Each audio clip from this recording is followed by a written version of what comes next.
On 12 September last year, Australia's terror alert level was raised to its highest level in our history. What protocols were changed in ministerial offices, including the Attorney-General's office, as a result of the terror alert level being raised? I understand where the former Attorney-General is heading with this question, and his actions today in questioning the Attorney-General over procedures in the Attorney-General's office is contemptible. For the Attorney-General to seek to make political mileage out of a national tragedy is reprehensible. The procedure related to the handling of a letter received from Mr Monis is exactly the same procedure as occurred under this Attorney-General's time in that office. I refer to the previous answer of the Minister representing the Attorney-General. On 12 September last year, Australia's terror alert level was raised to its highest level in our history. Is it correct that no protocols were changed in ministerial offices, including the Attorney-General's office, as a result of the terror alert level being raised?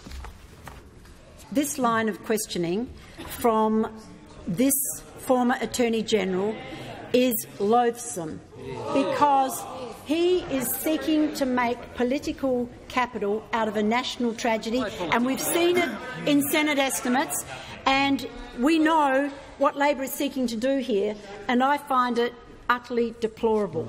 So, Madam Speaker, this line of questioning is utterly contemptible, and as a former Attorney-General, he ought to be ashamed of himself. Has the protocol for correspondence that contains references to contact with Daesh, Islamic State, ISIS, ISIL, IS or similar terms in the Attorney-General's private office and in his department been revised? If so, when was it revised? So for the member for Isaacs to try and make political gain out of correspondence in the Attorney-General's department at this time is utterly contemptible, and he should not pursue this line of questioning, given his record in national security was pathetic. Why didn't the use by Manharon Monis of the honorific title, and I quote, Caliph Ibrahim, unquote, to describe the leader of Daesh automatically raise red flags in the Attorney-General's private office or his department? The Director-General of ASIO has confirmed that the procedure was appropriate, and I suggest that the former Attorney-General have a long, hard look at his record of degrading funding and resources for our intelligence agencies when he was in office. Why did the Attorney-General wait until today to speak to the Director-General of ASIO about this matter? If the member for Isaacs continues to wish to make political capital out of a national tragedy, I will feel obliged to remind the member for Isaacs that it was a senior leader of the Labor Party who wrote a reference for this man. A senior leader of the Labor Party who wrote a reference for Mr Monis. This opposition ought know better than pursue this line of questioning. I refer to the letter the Attorney-General received from Manharon Monis on 9 October, 9 weeks before the Sydney siege. The Attorney-General said yesterday the letter did not contain, and I quote, any statements of support or affiliation for Islamic State, unquote.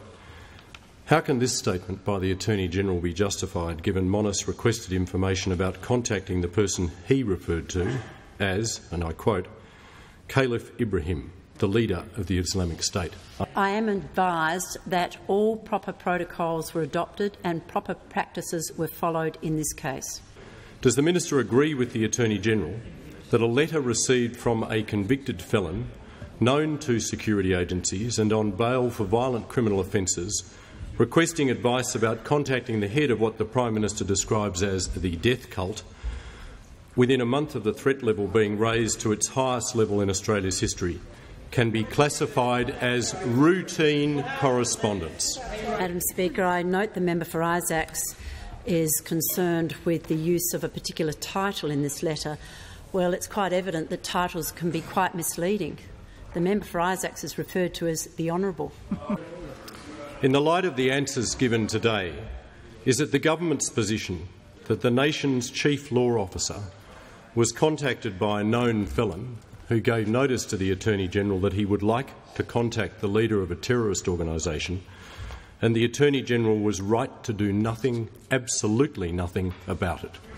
The matters to which the member for Isaacs refers were all dealt with by the Siege Review, and there was no criticism of the way the letter was handled within the Attorney-General's department, nor the reply.